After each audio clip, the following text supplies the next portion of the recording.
வாழை இலையில் உணவு பரிமாறுவதே ஓர் அழகான கலாச்சாரமாகும். வாழை இலையின் நுனி உண்பவரின் இடது பக்கம் இருக்கும்படி போட வேண்டும்.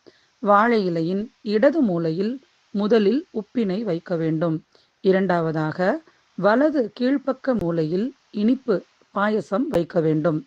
மேல் பகுதியில் ஒவ்வொன்றாக பச்சடி, கூட்டு, பொரியல், வறுவல், ஊறுகாய் ஆகியவற்றை வைக்க வேண்டும். இடது பக்கத்தின் கீழ்ப்புறமாக அப்பளம், வடை போன்றவற்றை வைக்க வேண்டும். வாழை இலையின் நடுப்பகுதியில் அன்னம் என்று சொல்லக்கூடிய சாதத்தை வைக்க வேண்டும். அதன் மேல் நெய் விட்டு முதலில் சாம்பார், இரண்டாவதாக ரசம், மூன்றாவதாக மோர் என சாப்பிட சாப்பிட ஒவ்வொன்றாக பரிமாற வேண்டும்.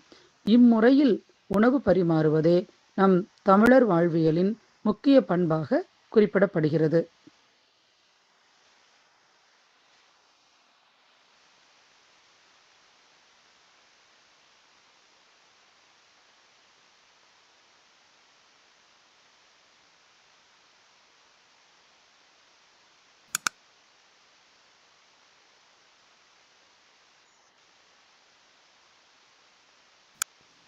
வணக்கம் மாணவர்களே.